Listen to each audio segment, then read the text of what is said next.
Praise the Lord, praise the Lord, praise the Lord. Welcome in beginning church. आज मेरा विश्वास है कि आज का सरमन आपको परमानेंटली याद कर देगा। अगर आपके अंदर एक ऐसा विश्वास होगा कि आप प्रभु यीशु मसीह को फॉलो कर रहे हैं पर आपका मन अभी भी आपको दोषी ठहरा रहा है, तो मेरे दोस्त यही वचन आप आज के लिए है। मैंने पहले ही आपको चीज़ें समझा दूँ, कुछ मसीही लोग ऐसे होते हैं जो आज भी मतलब दूसरे धर्मों और रीति रिवाजों को मानने में लगे हैं। पर बाइबल कहती है कि जो हमारा जो क्रिश्चियनिटी है, जो ईसाईता, जो कोई धर्म नहीं है, रीति रिवाज नहीं है। अगर रीति रिवाज नहीं है तो हम रीति रिवाजों को फॉलो नहीं कर सकते, क्योंकि हमारे बाइबल का ये एक कह सकते हैं एक प्रेम का स्नेहा है। अगर मेरे दोस्त आप प्रभु यीशु मसीह को प्यार करते हो, मोहब्बत करते हो ना, तो एक बात याद रखो, प्रभु यीशु मसीह ने बोला कि मैं तुम्हें बहुत आई से देने वाला बनाऊंगा, मैं तुम्हें मांगने वाला नहीं बनाऊंगा। पर आज भी मैंने लोग देखे हैं क्रिश्चियनिटी में ऐसे लोग हैं जो बोलते हैं, मुंह से तो अंगीकार करते हैं, पर दिल उन लोगों का ना कहाँ दूर है परमेश्वर से। कह सकते 2-3 किलोमीटर तक दूर है परमेश्वर, मतलब उनका दिल, मतलब पहले तो कह सकते हैं गॉड ब्लेस यू, बाद में जो पीठ पीछे पता क्या लोग बोलते फिटे मुँह, ऐसे लोग मैंने देखे जो क्रिश्चियनिटी। पर आज का जो मेन सरमन होगा, कई लोग पता है क्या करते हैं, प्रभु यीशु मसीह में आकर भी है ना सही लोगों को गलत कहते हैं,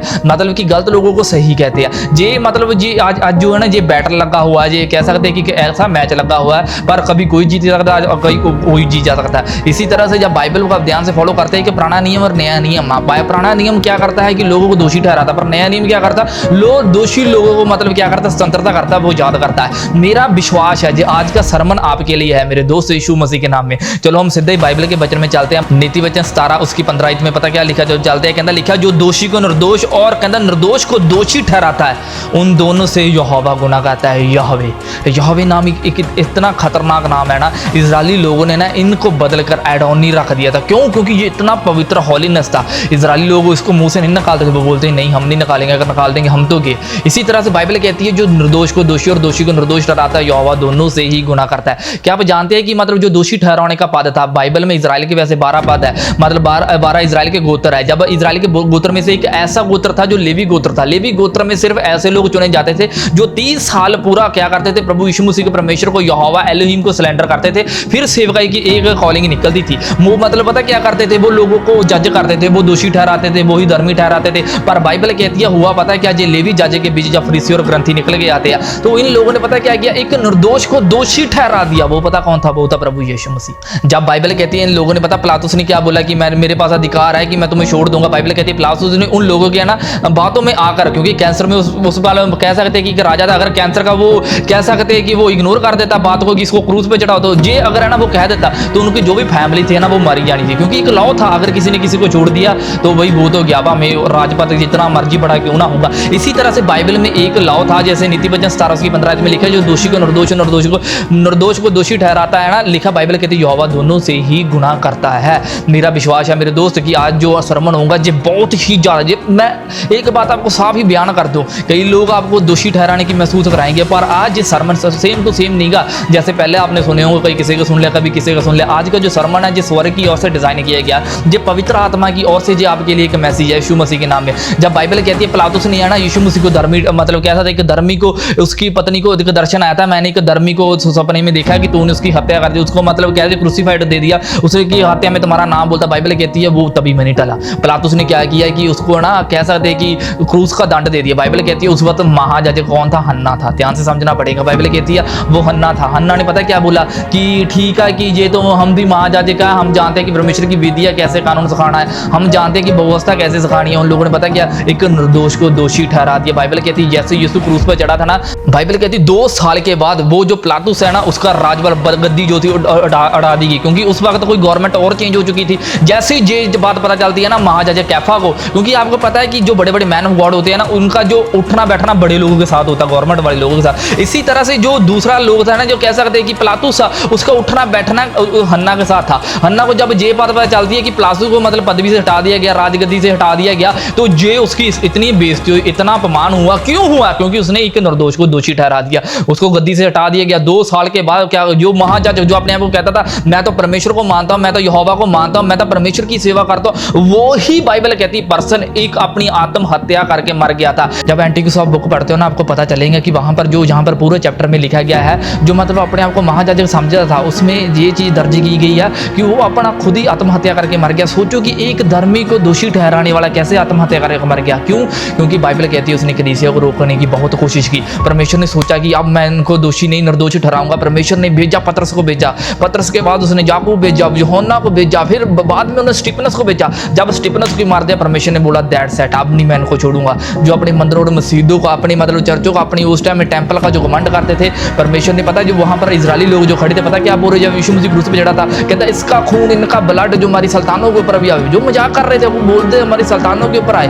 तो हिस्ट्री बयान करती है ना, जब है ना यीशु मसीह क्रूसीफाइड 2 साल के बाद सेम ही मतलब हुआ, पता क्या, रोम के जो लोग थे वो अंदर आए, जितने भी है ना उनके जो बच्चे थे, मतलब जितने भी लोग थे उनके कोड़े लगाए गए। एक दिन में 500 हत्या होती थी। सोचो एक नगर में 500 हत्या हो जाए, लोगों ने बोलना यहाँ पर तो काल पड़ चुका है। इसी तरह से वह हिस्ट्री बताती है, जब किसी के कोड़े लगाए जाते हैं ना, उनकी इतनी दर्दनाक है ना वो मौत होती है ना। अगर किसी को एक मतलब 39 कोड़े लगते हैं, अगर 40 कोड़े लग जाते थे तो दैट्स इट, इंसान मर भी जाता था। इसी तरह से क्यों हुआ था, वो बोल रहे हैं कि मतलब यीशु मसीह का जो ब्लड हमारी सुल्तानों के ऊपर बहे, तो हुआ रोम आए अंदर। रोम ने 40 साल के बाद जो भी सब कुछ उनका मंदिर, सोना जो भी टेंपल सभी कुछ उखाड़ के ले गए। अब मैं आपको सीधी सी बात बताता हूँ मेरे दोस्त, जब भी है ना लोग आपको दोषी ठहराते हो, याद रखो कि परमेश्वर बोलता है कि बेटे मैं उनको धीर धरने का टाइम देता हूँ। जब है ना आपको लोग दोषी ठहराते हो, आप बस बचे रहो, क्योंकि शैतान का काम पता है क्या, दोषी ठहराना। प्रकाशित वाक्य की पुस्तक बोलती है कि दोष लगाने वाला पकड़ा गया, उसका नाम शैतान है, ईविल है। मतलब कि जब भी आपके ऊपर दोष लगता है, जब कोई बोलता तूने गलती कर दी, तूने गुनाह कर लिया, तूने पवित्र आत्मा नहीं पा सकता, तेरे पास नहीं है,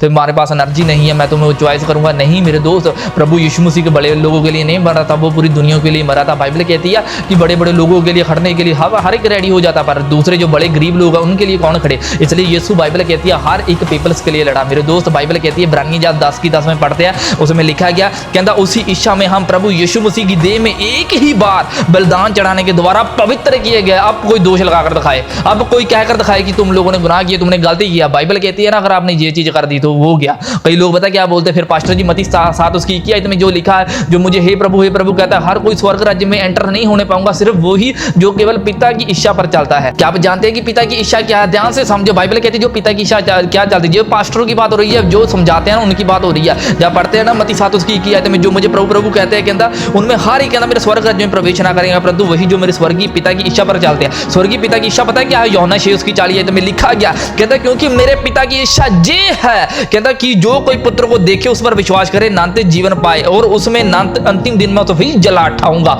अब बाइबल कहती है कि यीशु आया था अपने लोगों के लिए, उनको पवित्र ठहराने के लिए, पर लोगों ने उसको दोषी ठहरा दिया। लोगों ने उनकी कलीसिया को दोषी कह दिया, तुमने गलती कर दी, तूने गुनाह कर दी, अब नहीं पवित्र आत्मा तुम्हें मिल सकता, अब नहीं तेरी कोई कॉलिंग नहीं। ये बात गलत है मेरे दोस्त। मेरे बाइबल में ये लिखा गया है, क्योंकि जो बाइबल मैं पढ़ता हूँ, डेक्स बाइबल 19 रेफरेंस, जो बड़ी बड़ी बाइबल वर्ष 8 हो गया, जो आप बड़ी बड़ी बाइबल को जब फॉलो करते हैं ना, आपको पता चलेगा कि परमेश्वर आपसे मोहब्बत करते हैं। कभी भी दंड की आज्ञा अब नहीं रही। जो दंड का प्रचार करते हैं, बाइबल कहती है उन लोगों के लिए ये प्रचार। अरे बाइबल कहती है ऐसा ही, पता है क्या हुआ था, जब इजबेल, बाइबल कहती है कि रानी थी, तो उसका जो पति था अहाब था। अहाब वैसे तो इजराइल में बहुत राजा, पर अहाब एक ऐसा राजा जो दुष्ट माना गया। पर बाइबल कहती है जो इजबेल थी है ना, वो पता क्या कहने लगी राजा, बाइबल कहती है ना, उसको एक नबात की जो प्रॉपर्टी पसंद आ जाती, क्योंकि नबात जो था इजरायली था। तो पता है क्या हुआ, तो उसने राजा ने बोला कि जा अहाब को बोला कि जा अपने सहकर्मियों को जाकर मुझे को प्रॉपर्टी चाहिए, बहुत सुंदर है, बहुत ही देखने में मन भावनी है। तो उसने अपने चेलों को भेजा, जो भी अपने दोस्तों को भेजा, तो उसने मतलब इग्नोर कर दिया। वो तो बोलता कि मैं नहीं देने वाला, क्योंकि ये मेरे पूर्वजों की प्रॉपर्टी है। उसने पता क्या किया कि जो मतलब उनको रानी इजबेल जो दुष्ट थी, जिससे मतलब कैसा थे, यहोवा एलोहिम के लोग भी डरने लगे थे, जो मतलब प्रॉफिट नबी पैगंबर होते थे ना, उसके डर के मारे गुफा में रहते थे। तो इलीजा ने धमकी भी दी थी इसको, मतलब हुआ पता क्या, बाइबल कहती है कि जब है ना उसने पता क्या किया, जो इजबेल सी उसने मतलब अहाब से बात करके ना, उसने जो मतलब कैसा था नबात था, उसको मरवा डाला, उसको दोषी दंड दिया कि इसने राजा के खिलाफ बोला, इसने परमेश्वर का वचन तोड़ा, पर उसने कोई गलती नहीं की थी, उसने कोई गुनाह नहीं किया था, उसने ऐसा काम ही नहीं। बाइबल कहती जैसे चीज हुई, इलीजा परमेश्वर बोलता, परमेश्वर कहता बात दैट्स इट। नबात आज नबात को बोला, तूने नबात कहना, तूने जिस जगह में नबात ने कुत्तों का खून चाटा था, उसी जगह में अहाब कहना तेरा चाटा जाएगा। जो इजबेल अपने आप को बहुत सुंदर समझी थी है ना, बाइबल कहती है कि उसको एक खिड़की के ऊपर से धक्का मार दिया गया था, उसका खोपड़ी और पांव मिले थे और कुछ नहीं मिला था, इतनी दर्दनाक मौत मरी थी। क्यों? क्योंकि उसने एक इंसान को दोषी ठहरा के अपने सिर प्रॉपर्टी कर ली थी। इसी तरह से बाइबल कहती है ना, जब आप व्हाइट और ब्लैक स्टोन देखते हो ना, जब भी स्वर्ग में आप बाइबल पढ़ते हो, यीशु मसीह बोलता मैं तुम्हें एक गुप्त मन्ना दूंगा, गुप्त मतलब वो दूंगा, पत्थर दूंगा, वो पत्थर है व्हाइट पत्थर, जो है निर्दोष का पत्थर। वो मेरे दोस्त हर एक कलीसिया के लिए, हर एक जो उस पर भी ईमान लाता है, में गम बाइबल पढ़ता है, ज्यादा पढ़ता है, जो भी करता है प्रभु में जड़ा रहता है, प्रभु के साथ खड़ा रहता है, उसके गॉस्पेल मेंबर के साथ जुड़ा रहता है। मतलब कि परमेश्वर कहता है कि बेटे ये पत्थर मिलेगा, क्योंकि इजराइल में एक परंपरा है, अगर कोई गलत काम करता, अगर कोई मतलब पाप कर देता, अगर कोई भी मतलब दोषी ठहराया जाता था, उसको ब्लैक स्टोन दिया जाता, ब्लैक पत्थर के साथ मार दिया जाता था। चलो हम सीधे स्टोरी स्टोरी की तरफ चलते हैं। यूहन्ना 8 उसकी 6-11 आयत में लिखा कहता उन्हें उससे परखने के लिए कहता ये बात है ताकि उसको दोष लगाने के लिए कोई बात है, परंतु यीशु जो कर उंगली से भूमि पर लिखने लगा। कहता जब वह उससे पूछते ही लगा वह सीधे होकर कहा कहता तुमने निष्पाप पहला वही पत्थर मारे। फिर जोकर भूमि पर उंगली से लिखने लगा, परंतु वह सुनकर बड़े ही लेकर छोटे तक कहता निकल गया। कहता यीशु अकेला रह गया, स्त्री बीच में खड़ी रहेगी। कहता यीशु ने सीधा होकर कहा हे नारी कहाँ गए? कहता किसी ने तुझ पर दंड किया? कहते उसने कहा प्रभु किसी ने? यीशु ने कहा जा मैं भी तुम्हें दंड किया गया नहीं देता यीशु मसीह के नाम में। मेरे दोस्त बाइबल कहती है कि वहां पर एक प्रभु यीशु मसीह का एक लोग आए थे, पता क्या बोलने लगे? कहता ये दोषी ठहराए कि ये मूसा की व्यवस्था में लिखा गया। यीशु मसीह बोलता पता क्या कहना तुम लोगों ने जिन लोगों ने मतलब पाप नहीं किया कभी भी नहीं भी किया सबसे पहला वही पत्थर मारे। तो हुआ पता क्या वहां पर एक इंसान था जो पत्थर मार सकता था, पर बाइबल कहती उसने नहीं मारा क्योंकि उसने कोई पाप नहीं किया था। वो तो प्रभु यीशु मसीह वो मार सकता था, वो पत्थर मार सकता था, पर उसने नहीं मारा। क्यों? क्योंकि वो कलीसिया को मारने नहीं वो बचाने आया, वो पेड़ों को मारने नहीं वो बचाने आया, वो चारा देने के लिए, वो अपनी कलीसिया को संभालता है। जैसे कि बाइबल कहती है ना कि मुर्गी अंडा देकर अपने बच्चों को लुको लेती है, इसी पर बाइबल कहती है प्रभु ने अपने बच्चों और सहकर्मी जो उसको फॉलो करते हैं उनको लुको लिया यीशु मसीह के नाम में। अब उनका कोई दंड किया गया नहीं रही। जो ऐसी टीचिंग करते हैं ना, जो ऐसा प्रचार करते हैं आपके ऊपर दंड, आप दोषी ठहर चुके हैं। मेरे दोस्त आप वेट करो, स्वर्ग राज्य में पता चलेगा कौन आएगा कौन नहीं आएगा। जब भी है ना आपके ऊपर ये मतलब आत्मा आती है, जब आपके ऊपर दोष लगाए जाते हैं, जब भी आपके ऊपर ये आप पहली बात ये चीज़ समझ रखो कि ये शैतान का काम है दोषी ठहराना, शैतान का काम है ये गलत ठहराना। मेरा मानना है कि पवित्र आत्मा एक ऐसी आत्मा है जो हमारे हृदय में पाई गई, जो हमें सिखाती है कि तूने गलती नहीं करनी, गुनाह नहीं करना। पर अगर कोई हमें आकर सिखाएंगे फिर वो गलत बात हो जाती है, क्योंकि हमने पवित्र आत्मा का पद मतलब छोटा कर दिया और सिखाने वाले का पद बड़ा कर दिया। ये आजकल हो रहा है मेरे दोस्त,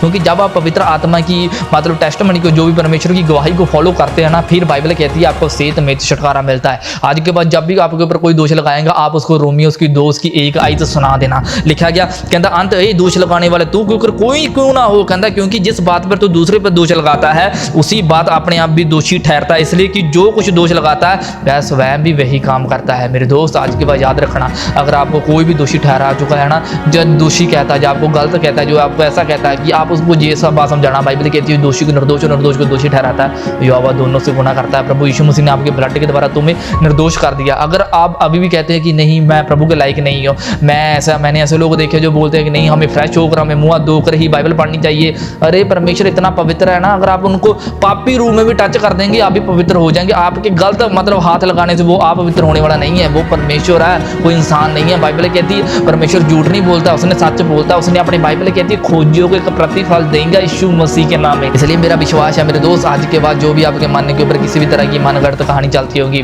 मैं बिलीव करता हूँ आज का जो सरमन आपको परमानेंटली याद कर चुका है। मैं बिलीव करता हूँ अपनी आंखों को बंद करो, मेरा विश्वास है सर्वशक्तिमान परमेश्वर का आत्मा, बाइबल कहती है अगर उसी का आत्मा तुम्हारे अंदर वास करता है वो तुम्हारी मरण हार देहों को भी जीवन दूंगा। अगर आपको लगता है कि शैतान ने आपको मार दिया, आपकी फीलिंग को मार दिया, आपके दर्शन, आपके सपने, आपकी हर एक कैरियर को मार दिया, मेरा विश्वास है जैसे ही पवित्र आत्मा रूह क़ुद्दूस जाएगा आपके अंदर तो आपके जो दोषी रहते एक आत्मा, दोषी रहते एक हार्ट है, जो आपकी स्पिरिट इच्छा डिजायर है, वो उनको साफ करेगा। फिर आपको समझाएगा तू परमेश्वर की बेटी है, तू परमेश्वर का बेटा है। जब आप कहते हैं ना कि जो बाइबल कहते हैं उनके ऊपर विश्वास करता है परमेश्वर उनको अपनी सुल्तान ठहराता, आप परमेश्वर का पुत्र हो, सोचो परमेश्वर के पुत्र हो यीशु मसीह के नाम में। मेरा विश्वास है कि आप आज के बाद निर्दोष हो। गॉड ब्लेस यू चर्च, मिलते हैं अगली वीडियो में। Praise the Lord. आप मेरे चैनल को सब्सक्राइब, लाइक, कमेंट, शेयर जरूर करो, क्योंकि ये वीडियो और लोगों के काम आने। आप बचे काफी नहीं, आपने और लोग भी बचाने हैं यीशु मसीह के नाम में। Praise the Lord. जय मसीह।